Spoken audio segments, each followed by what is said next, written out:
This decaying giant from a once magnificent Art Deco age stands alone in a neighborhood that defines it, and yet it doesn't seem to belong. It's like the elephant in the room. Everyone sees it, but chooses to ignore its massive presence. History has connected the Buffalo Central Terminal to the people of Buffalo, New York.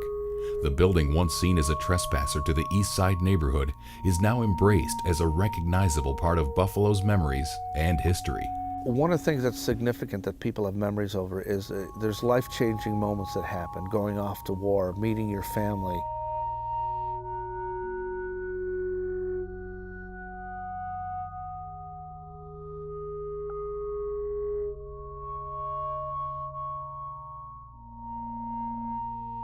It went from 200 trains a day in the 40s to 100 trains a day in the 50s, 50 trains a day in the 60s, to the last 4 trains in the late 70s. And then the last train that left Central Terminal was October of 1979. Amtrak left the terminal and went out to the new station at the Pew and the satellite one on Exchange Street downtown. Conrail left here in 1983, and then it started to deteriorate. The world-class Buffalo Central Terminal was forgotten. There was no more emotions shared between the residents and its terminal. There were no more sounds that echoed tearful goodbyes or joyous reunions. The giant icon stood empty and alone.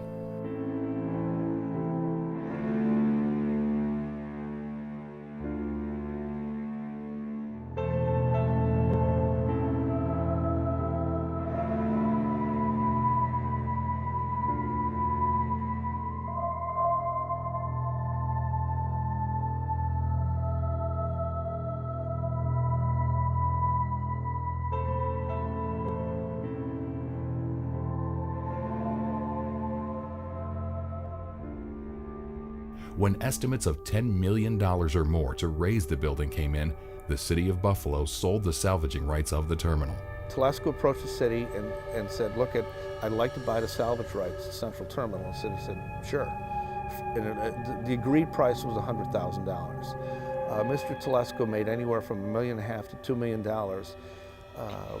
essentially taking everything that was worth anything out of the building. That caused almost $60 million in damage just based on pulling the items out of the building and leaving the building into disrepair. The abused and abandoned terminal became a hub to vandals, arsonists, homeless, and to wildlife. When the terminal started to decay, I don't think anybody really knew about it. I think we knew when the train stopped coming, but nobody paid any attention to it for the longest time. And then all of a sudden, it seemed like years later, we started hearing rumors that, well, you know, the windows are getting broken, or there's vandalism, or the grounds are all overgrown and everything. Nobody really paid any attention to it until it really, I think, got severely damaged and severely vandalized and so on.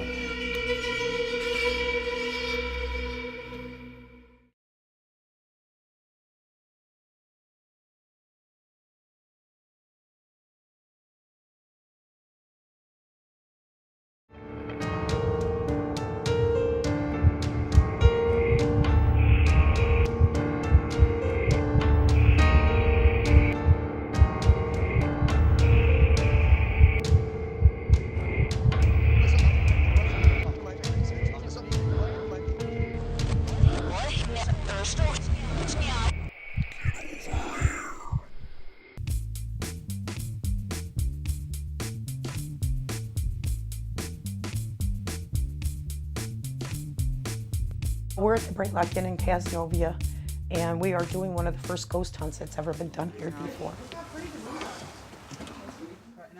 There's been a lot of activity reported over the years. I had talked to people that had worked here 20, 30 years ago, and even before the current owners were here, and they explained that they had paranormal experiences. And after talking to Val, she confirmed that a lot of the experiences they had 20, 30 years ago, they're experiencing here even now.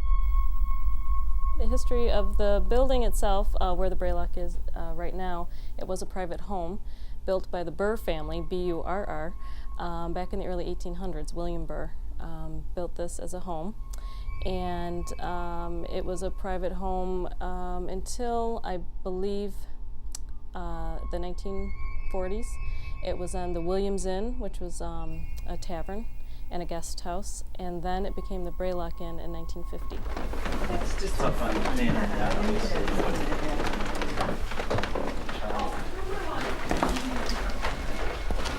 Number 12, okay. In room 12, supposedly John Linklane, who was the founder of Cazenovia, died penniless there. He was sick and supposedly penniless, and he came here to stay with his friends, the Burrs, and he passed away here in the building. What can you tell me about John Linklane?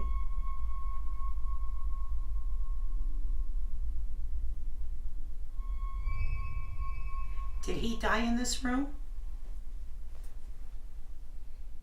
That was the master bedroom, and we're thinking that John Linklane could not have been in the master bedroom and died here because John Linklane moved in here because he was penniless. So we really think that maybe John Linklane died in room maybe 11, or maybe another room that was close by, but not the main, the main room. Well, actually, all of the older rooms, there's 4 rooms upstairs that we now call room 11, 12, 13, and 14. They all have Scottish names right now, but those were the original bedrooms of the house. And we've had many guests stay here that have told us that they are maybe a little bit psychic, or they're seers, and they have spoken with spirits, and they ask them, do you live here? And several of them on different occasions, different ones have told me, they always say yes in the old part. They always say they're in the old part, not in the new part. And room 12 being one of them.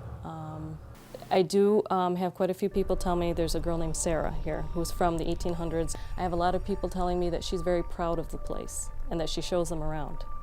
And that she's very concerned with her dresses. I had a seer here, and she stayed in room 12, and she said what she felt was there's a woman here who loves her dresses, her long, fancy gowns, and that's what she heard all night was the swishing of the dress.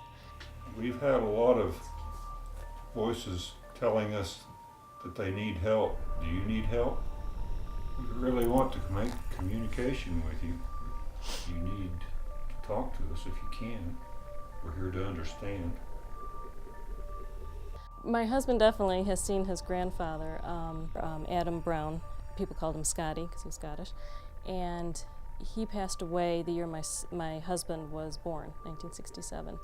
And on Christmas Eve one year, my husband was doing his woodwork and he went upstairs. And I'll say also that both his grandmother and grandfather, after they died, were cremated and wanted their ashes kept at the bar so they could watch over the bartenders and the staff. They did that for a while, but they were afraid that the ashes would get spilled. So they moved him up into an office upstairs, which is now a storage room. But my husband was going by that office, and out of the corner of his eye saw a man in a kilt with his hands on his hips, kind of standing with his legs apart. And my husband stopped and went back and looked, and it was gone. And he ran to his father, who was helping him work, and said, "Dad, I just saw the weirdest thing. I just saw a man in a kilt," and he described what color it was. He said it was orange and blue, and he said he had a white collared shirt on where the collar was wide open, and he was standing with his hands on his hips. And he said, and my husband has never met Adam, he said, "You just described Adam in the outfit he was cremated in, the color of the kilt, the plaid and everything." Take a few minutes, just kind of rewind for a few minutes and see if you caught anything. I think I got some.